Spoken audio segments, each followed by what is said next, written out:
If you have disapproved Google ads and you are wondering how to fix them, you need to watch this video. That's because the standard way of fixing this issue doesn't work. I know, I've tried it 100 times. You've probably seen in your disapproved ad in Google Ads that big, juicy appeal button. This has been Google's attempt to make it easier for us to appeal and fix disapproved ads. The only problem?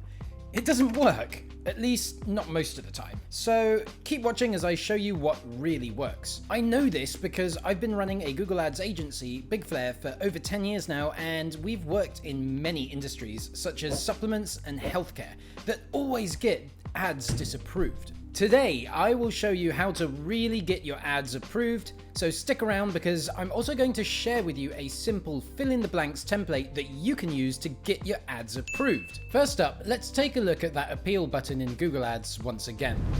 If you have disapproved ads, you may have noticed this button, and you may have already clicked it in the hopes of fixing your issue. Now, in my experience, this almost never works. For example, take this ad right here. It's been disapproved for prescription drugs, even though the advertiser doesn't sell any prescription drugs. The appeal button has already been tried in this case. If we click the track appeal button, we can see the history of ad appeals right here. And if you look right here, you can see that the previous attempt at hitting the appeal button didn't work. We just got a failed message and no clear explanation. I'm not 100% sure why the appeal button almost never works, but I suspect it's because when you hit it, the appeal just goes back to Google's automated algorithm to review instead of an actual human. And then the algorithm just makes the same decision it did last time, no change. And worse yet, no explanation. So what you actually need to do is speak to a real-life human being at Google, explain that the machine has made an incorrect decision, and then request a manual override. That's the general solution, and here's how to go about it in more detail. I'm going to assume you do not have a dedicated Google rep. If you do, then instead of contacting their general support line, you should instead contact your rep, and you can still use the exact template message that I'm going to share with you in just a moment. Okay, first of all, find your disapproved ad in Google Ads. Click the help button, then find the option to contact us. Type in the words request ad review. Select the request ad review button, then hit next. You'll now get to the contact form. Select the relevant ad account, and then you'll get a few different options. You can do call or chat if the matter is very urgent and you have some time to spare. But note though that this kind of query can often take quite some time to resolve, and usually I don't have an hour or two to spare to sit on here on the line waiting. So for me, I normally go with the email option. When you choose this option, they promise to get back to you within 48 hours. So here I've clicked the email option, and once you do that, you will get a form to fill out. Fill out all this stuff here, including what type of thing it is that you're requesting a review for. Once all that is done, you then have a free form text space where you can summarize the issue. Here's an exact template you can use. I will copy and paste this template into the description below the video, so feel free to grab it from there. So in the template, you want to fill in the bits in square brackets with your information. Here where it says policy name, you can fill in the exact policy name that you got disapproved for, which you can find by hovering over your ad in Google like this.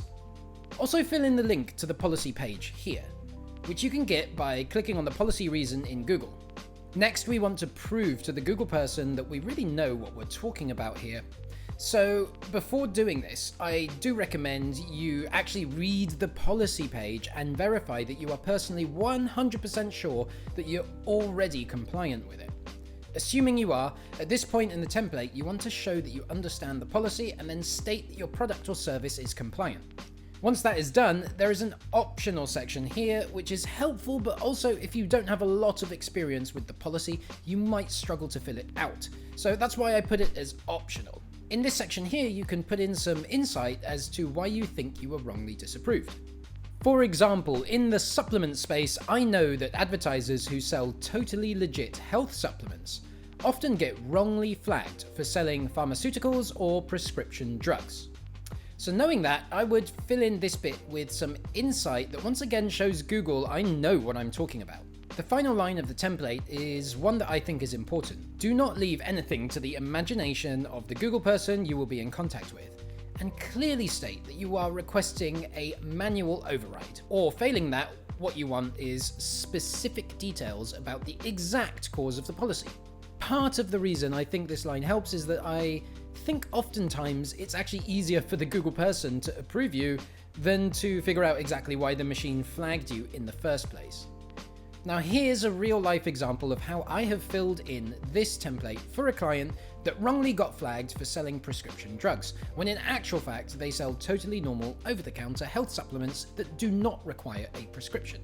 You can see in green the bits I customized.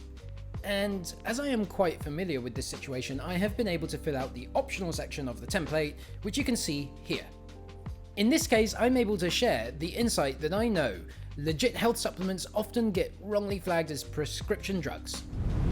If you have a dedicated Google rep, it's a better idea to contact them directly than to use the general support line. If they are any good, they should be able to help you out. Many people find Google dedicated reps to be annoying, as they seem to always just be recommending you to turn on broad targeting and spend more money. However, if you are in an industry that often suffers from ad disapprovals, that's when getting a Google rep is actually really high value, as they can often help you with ad disapprovals faster than going through the general support line. So my advice is, if you are in an industry that might suffer from ad disapprovals, and if you ever get approached by a Google rep looking to help you, then give them the time of day. Listen to their suggestions, or at least pretend to, and build a relationship with them. That's because they are kind of like health insurance. You don't always need them, but when you do need them, for example with ad disapprovals, boy are you going to be glad that you kept them around. Now that you're on your way to getting your ads approved, you may be wondering what the best strategy is for managing your keywords and campaigns in Google. If that's you, then don't worry, I've got you covered. This video is about my results boosting Google Ads framework, the seed mining method. I even share my custom Google Ads script in that video, so go check it out. And if you liked this video, then do me a favor and hit the like and subscribe button, would ya? Alright, until next time folks, always be testing.